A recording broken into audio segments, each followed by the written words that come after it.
Moment of truth. Did I break it or not? Powering on for the first time in years. Let's find out. Oh boy.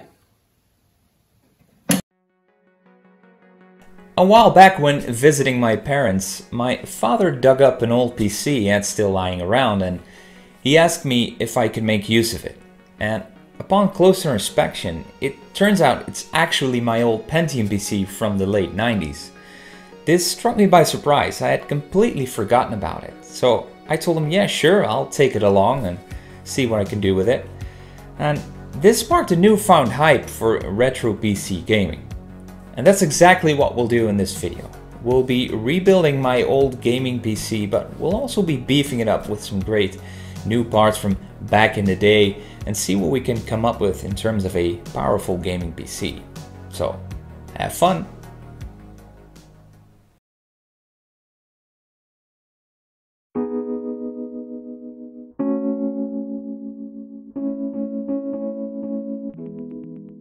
This is how I got the PC. It's an A-Open ATX case, but originally my PC was a 2 feet high big tower case, but when I gave this to my father, I went for a, let's say, less bold setup. All components inside, however, are exactly the components I owned in the late 90s. It's strange to see it all again 2 decades later.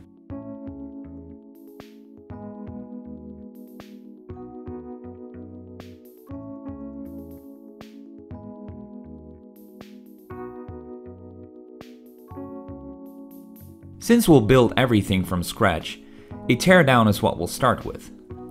Picking apart this slumbering fellow before it gets reincarnated as a 1998 gaming powerhouse.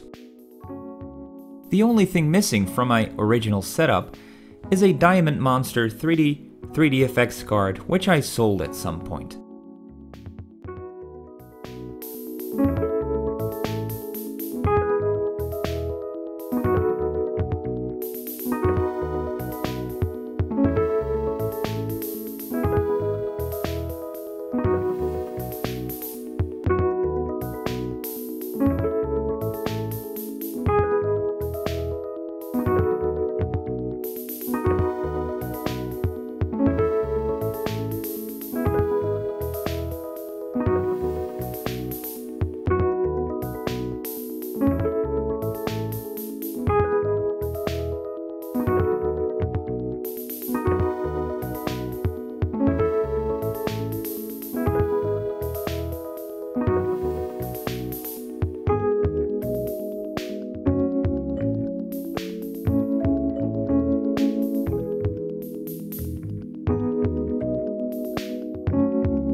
To kick things off, this is the Asus TX97XE motherboard.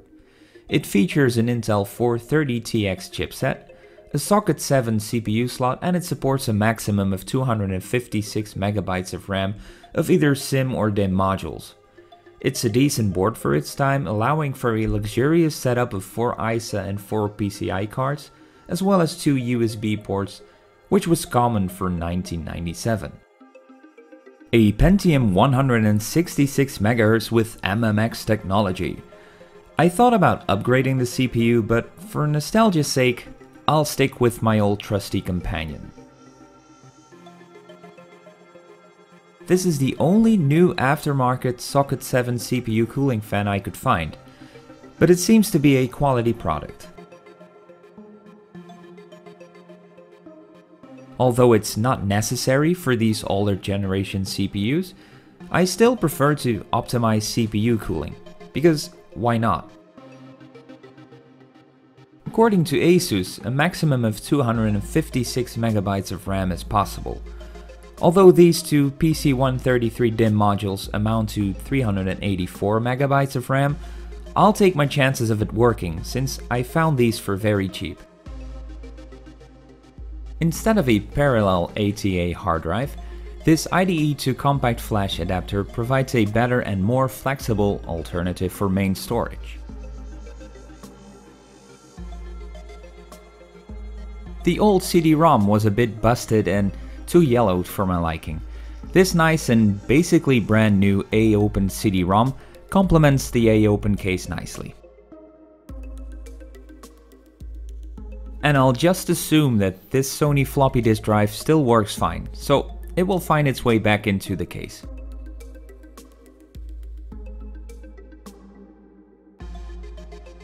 Ah yes, an all-time favorite. I actually owned an AW64 Gold back then, but I cannot justify the price tag on those nowadays, so this regular and early release of the card is a great and cheaper plan B.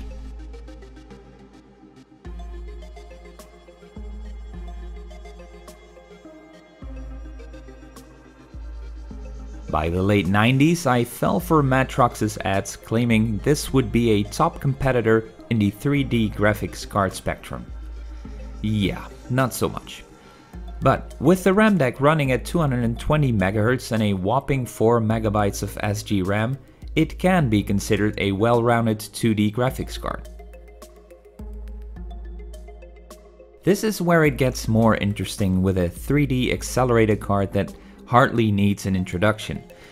This Voodoo 2 with 12 MB of RAM by Creative Labs will be the muscles behind this gaming PC. However, it gets a twin brother. This is an identical Voodoo 2. We'll build a so-called Skyline interleave or SLI setup to unleash the full potential. Smooth frame rates, stunning texture filtering, and a mind-blowing 1024x768 rendering is what we'll squeeze out of it. Originally, I tried to find two Diamond Monster 3D2s, but I had trouble finding the second one. Imagine having a spare Voodoo 2 card in 1998. This simple yet effective flat cable will synchronize both Voodoo 2 cards,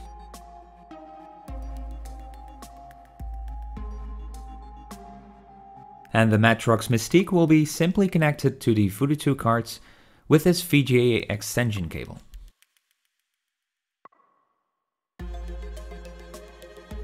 A Voodoo 2 tends to heat up respectably, so we'll do a bit of case modding to fit this cooling fan for some soothing GPU air conditioning. And wrapping it up with this audio cable for audio CD playback with the AW64.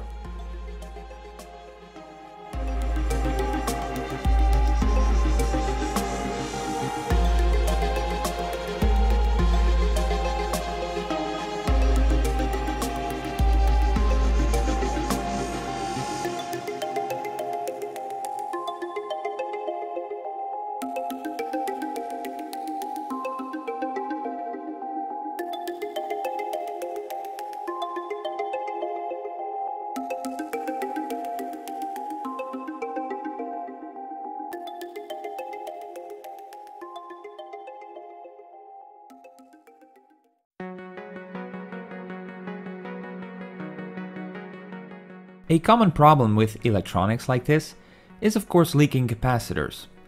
Although it's not an immediate problem when it occurs, with time it will damage the board.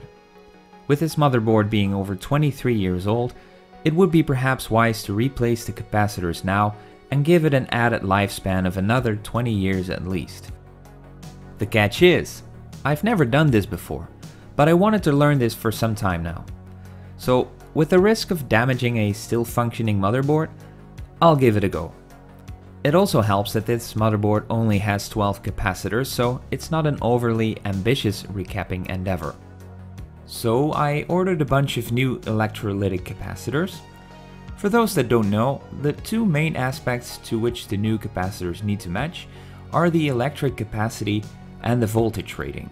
Before removing the old capacitors, it's important to check the polarity, normally indicated by a gray marking on the capacitors.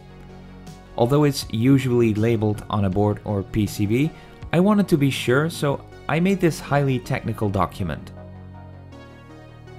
Filming all of this while allowing myself to see what and how I was doing proved quite challenging.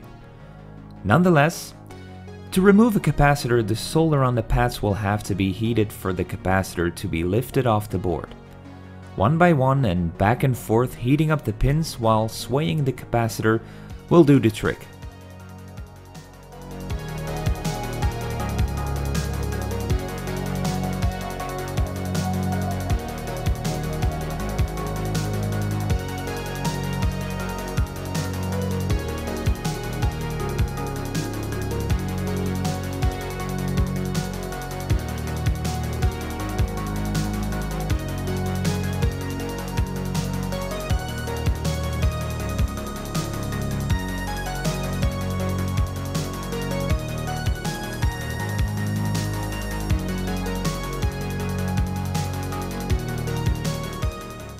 After removing a capacitor, there will still be some solder left on the pads, which preferably is removed and cleaned.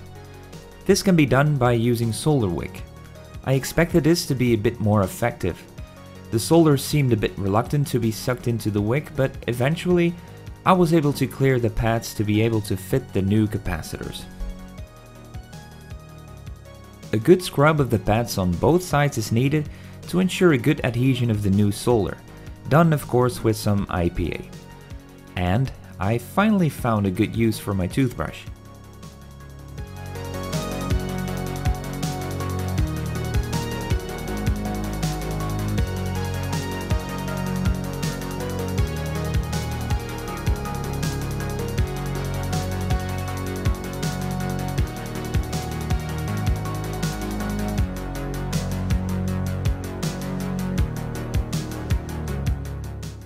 If all pads have been cleared and cleaned well enough, you can easily put in the new capacitor.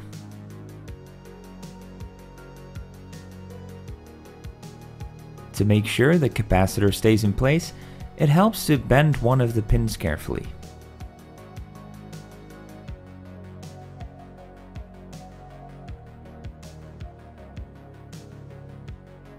While heating up the pin and the solder pads, you should be able to easily inject the solder exactly next to the tip of the soldering iron.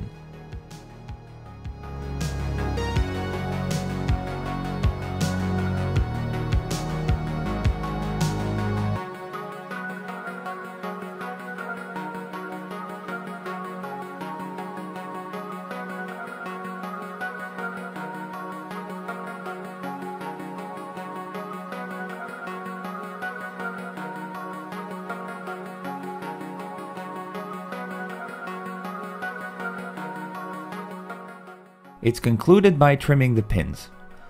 All in all, I'm fairly pleased with the result, but we'll have to see later on if the motherboard still functions.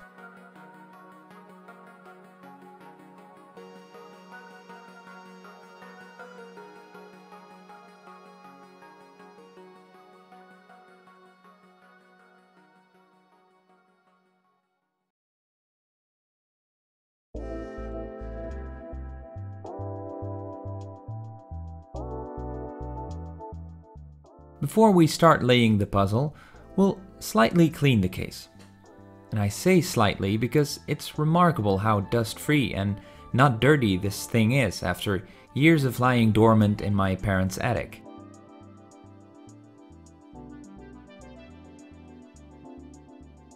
To be able to install the additional cooling fan later, the built-in speaker will have to go.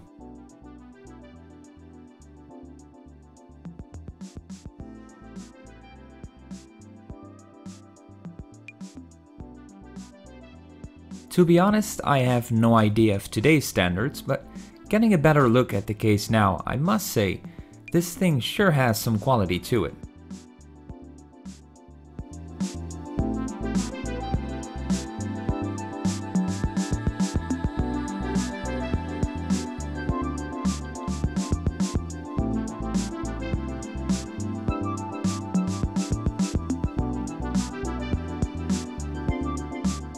Before mounting the motherboard, we'll give it a full scrub with some IPA.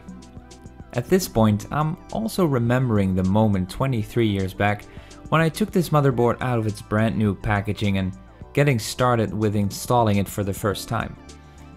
Guess I'm stuck in the past.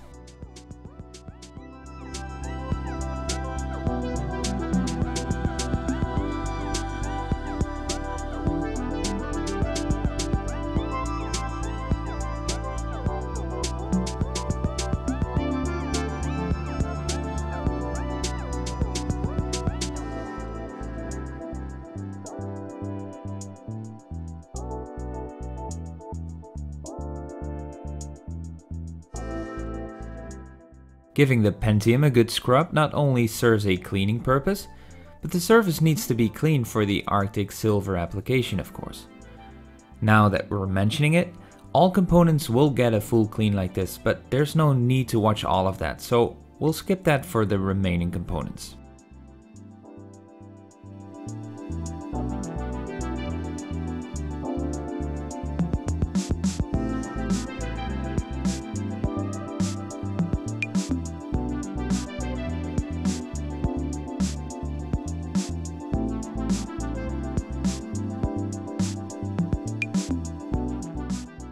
The Arctic Silver then. There's about 2 CPUs worth of compound in these things. A drop the size of a pea should be enough. It's recommended to apply it as a thick drop instead of spreading it to prevent air from getting in between the application.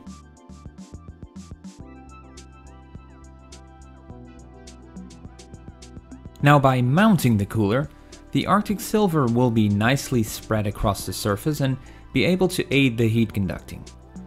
Unfortunately, the recording of me actually mounting the cooler is missing. Oh well.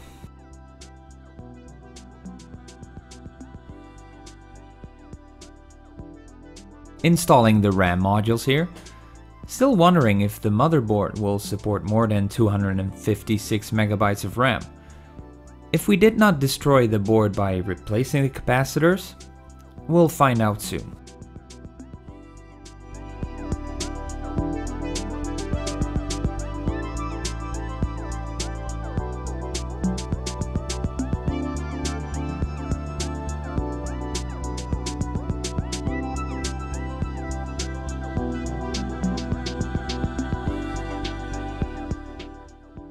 With the Sound Blaster AW64 being the only ISA card of this setup, it feels good to use at least one of the available ISA slots.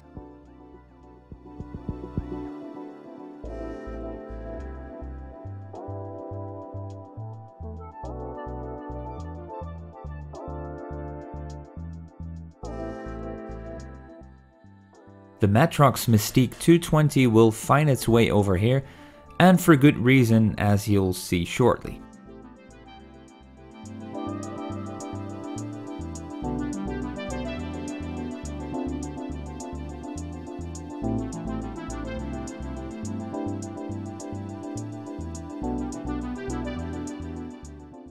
In thinking about where to put the Voodoo 2 cards, I thought it would be best to leave one PCI slot open between both cards.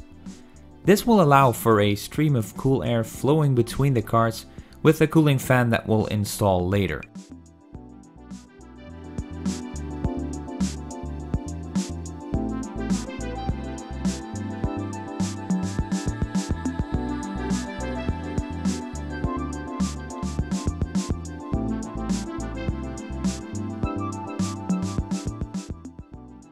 And of course, the SLI setup will require the flat cable to interconnect both cards.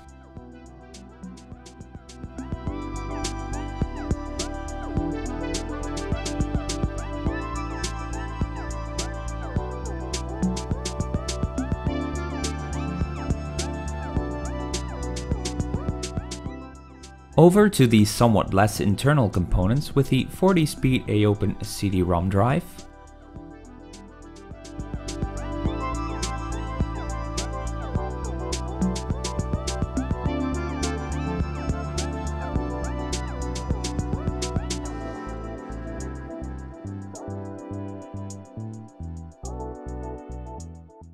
and this internal drive bay needs to be put back in place.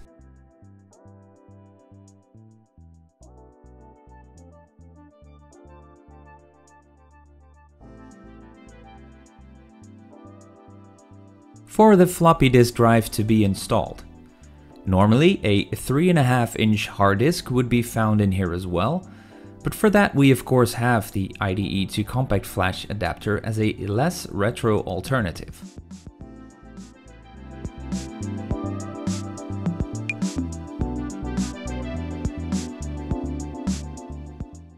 Now this really is as easy as it can be. Just curious about one small thing, the activity LEDs on this adapter and if it maybe prevents the IDE activity from being displayed with the front panel LED of the case. But we'll find out.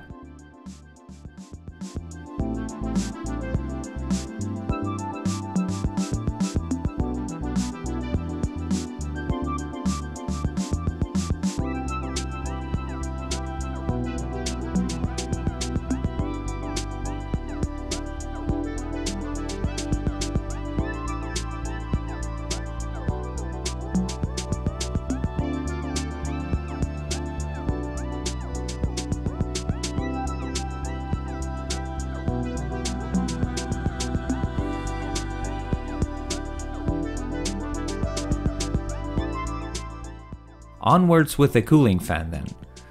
I'm aiming to use some mounting hardware for this that I have available, but to do that we'll need to enlarge the mounting holes, which we'll do with a correctly measured drill bit.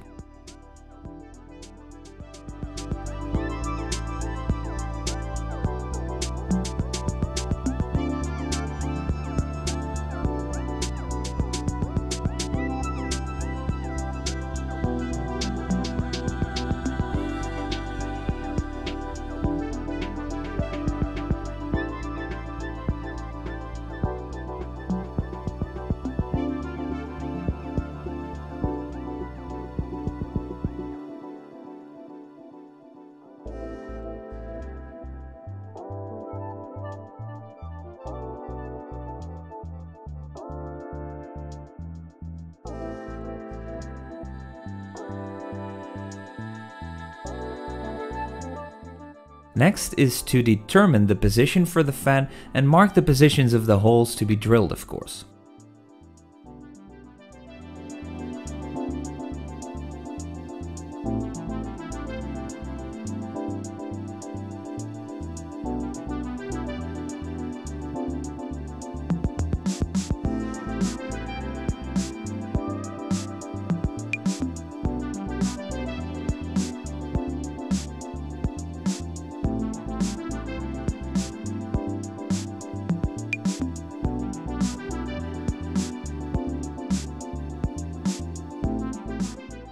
We'll put some rubber seals into these holes to help prevent potential vibration noise from the fan.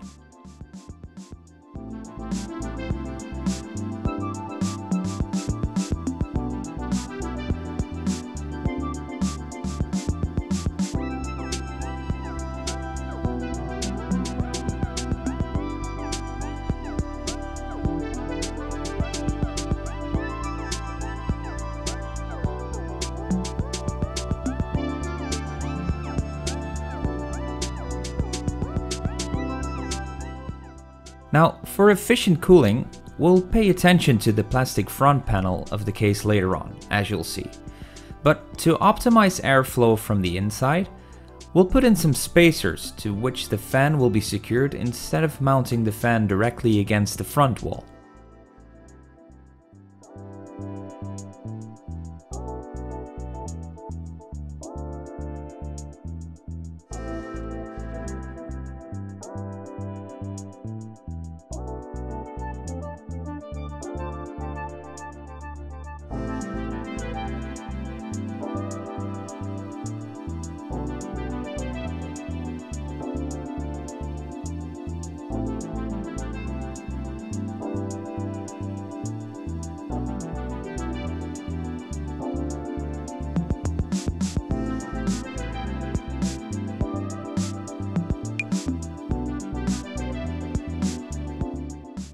In this position, the fan will definitely help in cooling the Voodoo 2 cards, while hot air can leave the case in the back.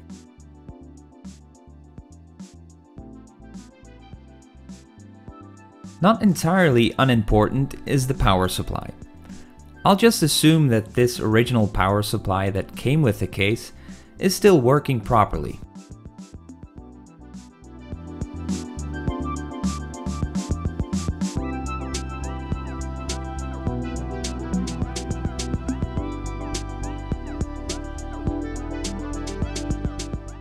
And call me crazy, but I like my case to be nice and tidy. So with a bunch of tie wraps, we'll shorten and straighten out all the wiring inside.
While it's not too exciting, but in the late 90s, a lot of games on CD-ROM utilized CD audio playback as soundtrack. So to complete the internals, we'll install a CD audio cable between the AW64 and the CD-ROM drive.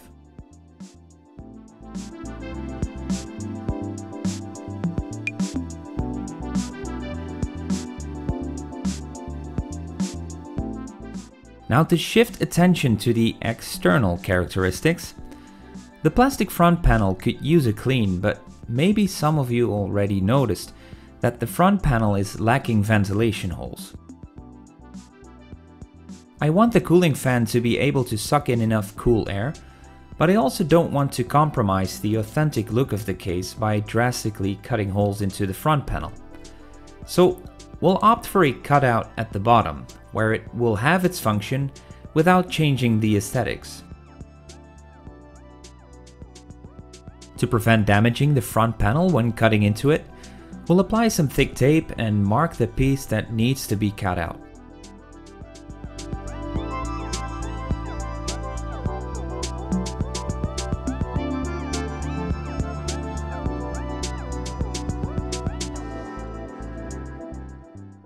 Of course, the good old Dremel is the perfect companion for simple mods like this. However, mistakes are made easily, so we'll have to be careful.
And before putting back the front panel, we'll make it feel appreciated with a nice and comfortable bath.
We're almost there. Connecting the last few connectors to make sure the switches and LEDs will function properly, as well as the installed cooling fan, for which a conveniently located connector is found on the motherboard exactly in front of it.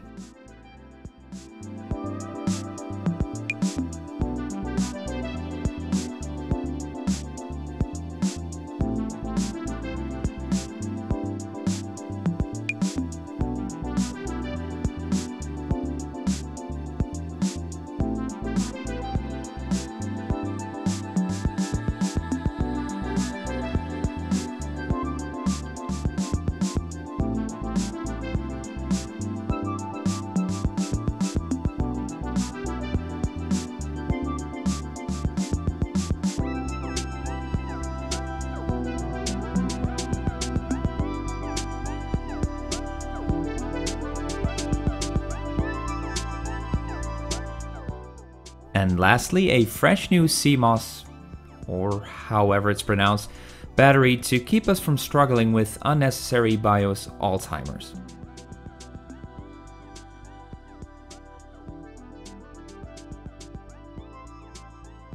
And with that, the technical build is complete. I'm pleased with the result, but by now I'm more than curious to find out if the motherboard has survived our little recapping adventure. Oh boy.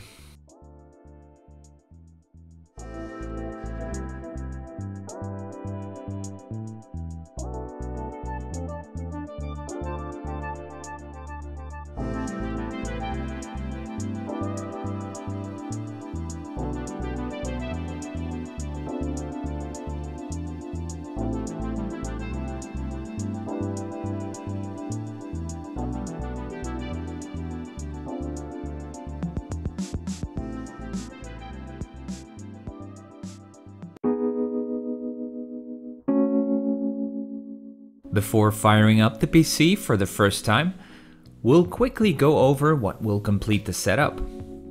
So, I found a still sealed, simple Microsoft 2-button mouse, which will do fine for casual gaming. And the mouse will be accompanied by this PS2 Microsoft keyboard, which, when I got it, possibly was the filthiest keyboard in human history. Cleaning this was both disgusting and satisfying at the same time. But it's more or less brand new again now.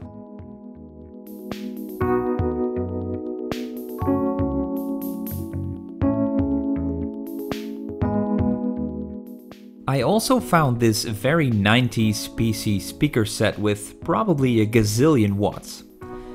I remember these from back in the day and they actually sound pretty nice.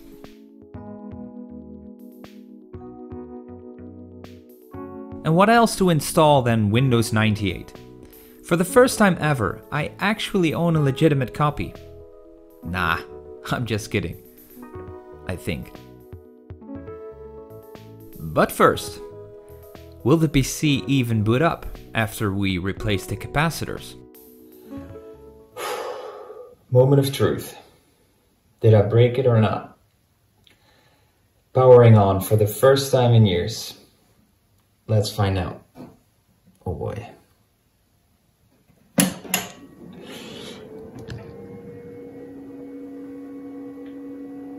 Oh boy, it actually works!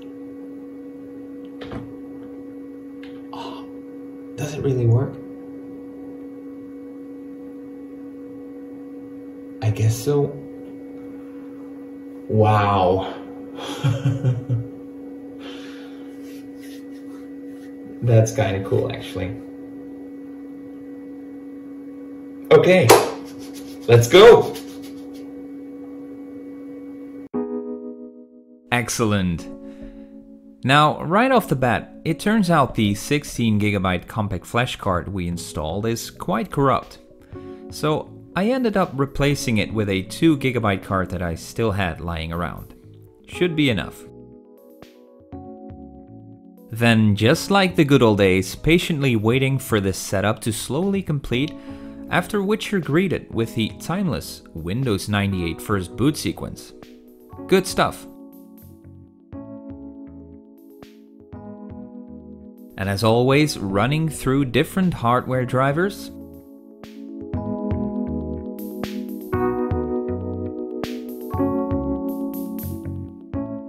For the Voodoo 2 cards, I opted for the optimized fast Voodoo 2 4.0 drivers.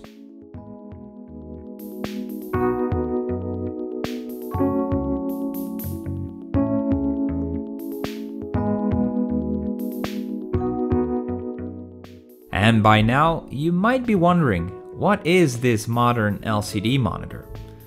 And you're right, let's do something about that.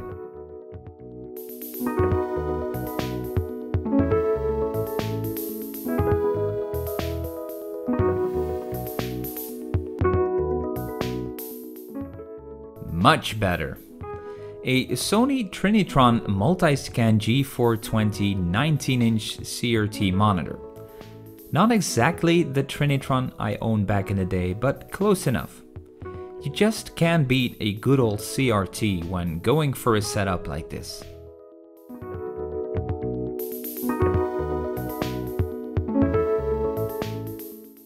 But there's one more thing left. Back then, it wasn't about LEDs, lighted cooling fans and pretty cases. If you had a badass PC, you proudly told the world by way of case badges. It might be an acquired taste, but I love the silly look of it all.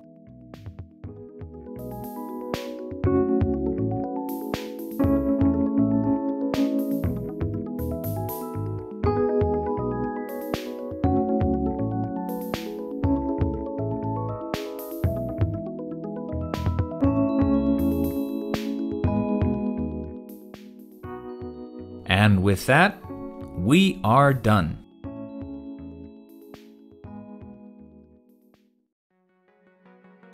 Before rolling the ending montage of this PC in full-blown action, some of the more tech-savvy viewers among you might have been wondering about one thing, and it's something that I've come to realize by now as well.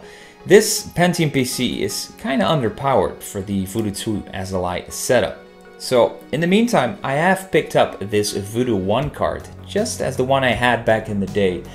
And I will be putting this one into this PC in the near future, and I will be on the lookout for a Pentium 2 or possibly a Pentium 3 setup for those Voodoo 2 SLI cards to reach their full potential.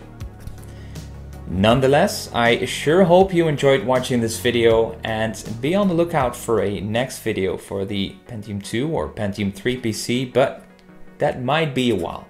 Until then, thanks for watching, and we'll see you then.